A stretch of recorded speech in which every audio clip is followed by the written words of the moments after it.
Hello বন্ধুরা, তো আজকে হচ্ছে বৈশাখ মাসের শেষ মঙ্গলচণ্ডী। আর এদিকে দেখো পুজোর জোগাড় প্রায় মোটামুটি কমপ্লিট হয়ে গেছে। আর মা এখন এদিকে বানাচ্ছে হচ্ছে লুচি, কারণ শেষ মঙ্গলচণ্ডীতে না একটু হচ্ছে লুচি আর সুজি করে দেওয়া হয় ঠাকুরকে।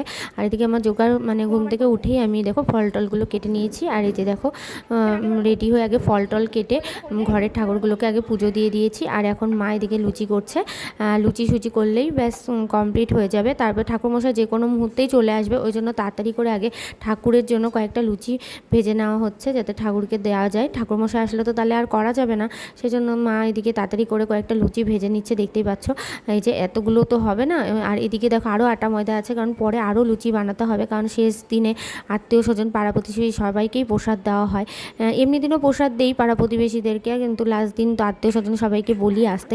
সবাই আসে, দিদিরা সবাই মিলে আনন্দ করে প্রসাদ টসাদ খাওয়া হয়। এদিকে দেখো জোগাড় মোটামুটি কমপ্লিট হয়ে গেছে। এদিকে আমার পিস্তা তো দাদার বউ ভাসুরের বউ এসছে, তো বৌদির বাড়িতেও পুজো, তো বৌদিও কয়েকটা লুচি করে নিয়ে গেলো। এদিকে দেখো ঠাকুরমশাই চলে এসছে, আর আমাদের পুজোটাও শুরু হয়ে গেছে, দেখতেই পাচ্ছ। আর এদিকে আমিও বসে পড়েছি, আর মা আমরা দুজনেই উপোস আছি, তো সেই জন্য আমরা দুজনেই করছি। আর ভাইও সকালবেলা একটু উপোস থেকে জোগাড় করে দিয়েছে। আর এই যে দেখো পুজো হচ্ছে, আর এই ঠাকুরমশাইকে দিয়ে আমরা পুজো করাই, খুব ভালো লাগে। সব কিছুতে এত সুন্দর করে পুজো করে, আর পুজোর জায়গাটা দেখো দেখতে কতটাই ভালো লাগছে, দেখতেই পাচ্ছ। তাই তোমাদের আর এখন আমরা দুজন মিলে একটু অঞ্জলি দিচ্ছি। অঞ্জলিটা মোটামুটি দেওয়া হয়ে গেল। আর দেখো ঘরের ঠাকুরগুলোকেও আমি সুন্দরভাবে পুজো দিয়ে দিয়েছি। আর দেখো কেমন লাগছে। আমরা অঞ্জলিটা প্রায় শেষের দিকে, আর এই দেখো এখন পুজোটা প্রায় শেষ হয়ে গেল। এখন চলে এসেছি আমার পাশের বাড়ি মানে কাকি শাশুড়ি বাড়িতে, ওখানেও পুজো হচ্ছে, তো সেজন্য আমরা আবার দেখো সবাই মিলে চলে এসেছি এখানেও পুজো দিতে। আর এখানেও এসে একটু অঞ্জলি দিয়ে দিলাম। আর দেখো আমি ভালো করে দেখিয়ে দিচ্ছি আমার পুজোর জায়গাটা কেমন লাগছে, তোমাদেরকে একটু ভালো করে শেয়ার করলাম।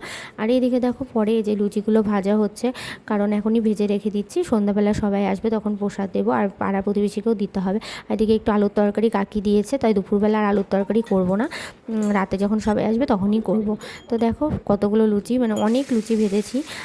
আর এদিকে দেখো আলুর তরকারিটা হচ্ছে করছি। আর গরমে দেখো কেমন, মানে এতটাই গরম ছিল ওই দিনকে, আমি ঘেমে একদম পুরো স্নান। আর এই যে দেখো আলুর তরকারিটা প্রায় কমপ্লিট হয়ে গেছে, দেখতেই পাচ্ছ। আর এই আলুর তরকারি না ভীষণ ভালো লাগে লুচির সাথে। আর যে দেখো এখন সবাই মিলে চলে এসছে, দিদিরা, ভাস্তিরা, ভাগ্নিরা, তো সবাই মিলে বসে পড়েছে নিচে, এখন খাওয়া হবে। তো খাচ্ছি সবাই, ননদ, তারপর বৌদি, সবাই মিলে একসাথে দেখো খাওয়া দাওয়া হচ্ছে। তো আমার এই ভিডিওটা ভালো লাগলে অবশ্যই লাইক কমেন্ট শেয়ার করো। আজকের মতো টাটা।